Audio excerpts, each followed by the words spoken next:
Welcome back. Thanks for staying with us. You're watching Beyond Pulse with me, Diksha Bisla. We have lots to unpack in this bulletin. Let's start with the headlines.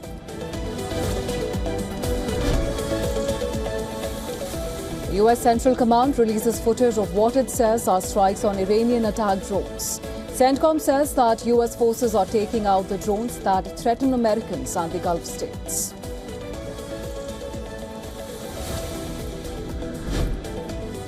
The UAE says that it is dealing with an incident after its Khor Fakkan port was targeted. The United Kingdom Maritime Trade Operations Centre had earlier reported multiple splashes from unknown projectiles in close proximity to a container ship.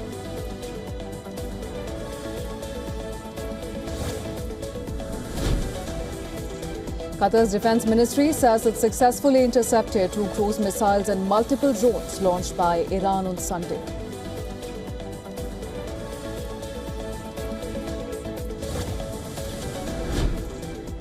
US President Donald Trump told the media network Axios that his envoys, Steve Witkoff and Jared Kushner, they are currently holding intense negotiations with the Iranians. Trump had earlier said that he expects a deal by Monday.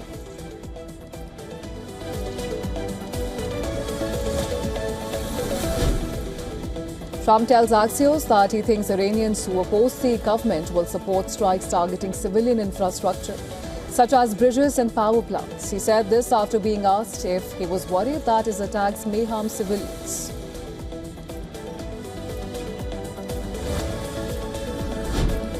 A spokesperson for the Iranian president says that the Strait of Hormuz will only be reopened when the damages caused by the US-Israeli war are compensated for.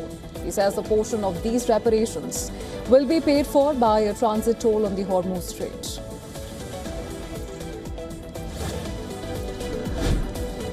The OPEC Plus oil cartel has decided to increase its oil production quota by 206,000 barrels per day from the month of May.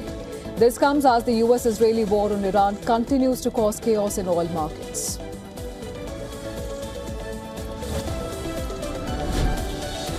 Iran's parliament speaker Mohammad Bagher Ghalibaf shares images purportedly showing a funeral held for the first Iranian Christian to be killed in the war. Ghalibaf says the Christian man was killed during Israeli strikes on Isfahan.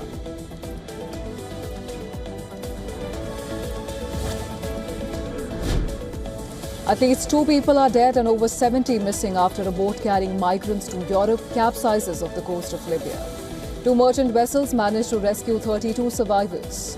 About 105 people left Libya on the boat on April 4th.